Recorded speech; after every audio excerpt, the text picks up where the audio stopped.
All right, today we're going to unpack a mental model that is so powerful it honestly feels like a superpower.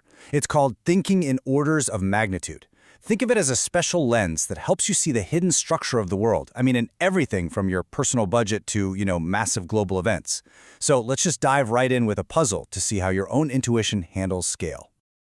Okay, right off the bat, I want you to just go with your gut on this one. A million seconds, a billion seconds. I mean, they kind of sound like they're in the same ballpark, right? Maybe a few months versus a couple of years? Go on, lock in your guess. And here it is. A million seconds is just under 2 weeks. A billion seconds? That's over 31 years. Yeah. They are not even remotely close. If your jaw just dropped a little, you are definitely not alone. This is the perfect example of a fundamental glitch in how our brains perceive big numbers. And the reason for this glitch is actually pretty simple. Our brains are basically running on ancient hardware. Our ancestors, they needed to know the difference between 1 lion and 3 lions. That was a real life-or-death calculation.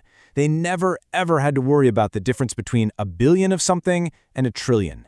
For our brains, after a certain point, it all just kind of blurs into a lot.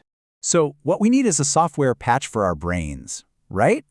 And that patch is what we're calling the Power of 10 lens. It's a really simple tool that helps us navigate these massive scales of the modern world.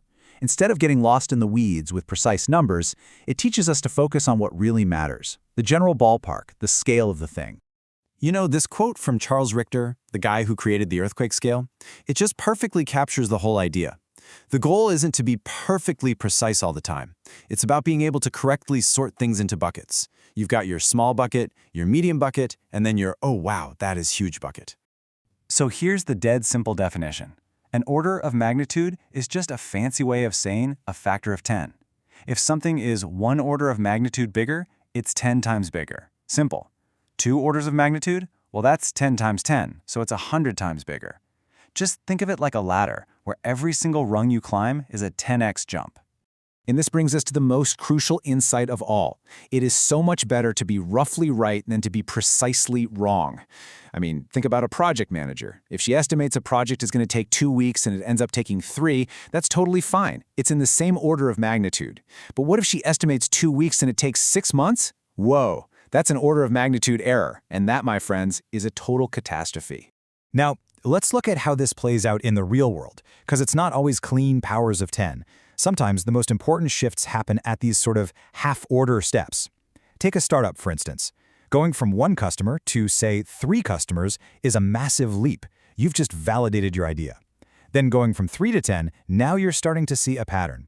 Each step on this 1-3-10 ladder demands a completely different way of thinking and operating. Okay, so now we have the basic tool. Let's start using it to look at the world around us. Because what you're about to see is that this pattern, this reality of vast, mind-bending differences in scale, it isn't some rare exception. It's the rule. We are literally surrounded by these kinds of scales, even if we don't always notice them.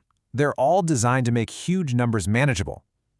A change from pH 7 to pH 5 doesn't sound like much, but it's a 100-fold increase in acidity. And earthquakes? Every single whole number jump is about a 32 times leap in energy. That means a magnitude 7 earthquake releases roughly 1,000 times more energy than a magnitude 5. That's just wild. And this leads to this really profound idea from the writer Nassim Taleb.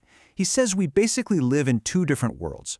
In Mediocristan, things are predictable, like human height. You're never going to find one person who is 1,000,000 times taller than the average. But in Extremistan, which is where things like wealth or city populations or book sales live, a single outlier can change the entire picture by orders of magnitude. In that world, the whole concept of an average becomes completely, utterly useless. So what are the consequences of living in this power law world? Well, they're huge. It means the 80-20 rule is pretty much everywhere. A tiny number of inputs create almost all of the outputs. And it means that if you try to use that linear, mediocristan kind of thinking here, well, it's like trying to navigate the ocean with a map of your backyard. You're going to get very, very lost. Okay, quick pro tip for you. If you're ever looking at a bunch of data and you get that spidey sense that you might be in Extremistan, here's what you do. Plot it on a chart where both the x and the y-axis are logarithmic. If that data suddenly forms a nice straight line, congratulations, you've just found a power law. And it means those crazy outliers, they are mistakes. They're actually the most important part of the entire story. So let's bring all this home. How can you actually use this superpower in your day-to-day life to spot when an argument is flawed or just to make better decisions? Let's go over 3 super common red flags to watch out for. The first, and by far the most common error, is magnitude blindness. This is what happens when someone compares, say, $1 million problem to a $1 billion solution. The words sound kind of similar, right? Million, billion. But they are 3 orders of magnitude, 1,000 times apart. They shouldn't even be in the same conversation. Okay, red flag number 2, false precision. Oh man, this one is everywhere. It's when someone gives you a number that looks incredibly exact, down to the last dollar, but it's built on a foundation of pure guesswork. That precision is just a mirage. If the real uncertainty is an order of magnitude, the only honest answer is something like somewhere between 1 and 10 million. And this one might be my favorite. It's called the linear nines fallacy. So improving a system's uptime from 99.9% to 99.99%, it really doesn't sound like a big deal, does it? But it's actually an order of magnitude improvement. It means you're going from about 8 hours of downtime a year to less than 1 hour. And getting that next 9, going to 99.999%, that's another 10x leap, and it often costs 10 times more to get there. So at the end of the day, why does any of this matter? Well, because thinking in orders of magnitude is really a toolkit for clarity. It lets you cut through all the noise, make these quick, good enough calculations on the fly, see when someone's trying to mislead you with numbers, and really understand the true dynamics of the world, where tiny little changes can sometimes lead to absolutely massive consequences. So I'll leave you with this question to chew on. Think about a big goal you have, or a problem you're wrestling with, or maybe just a news headline you saw this morning. How does your perspective on it change when you stop focusing on the exact, precise numbers and you start looking at its order of magnitude instead? The answer might just surprise you.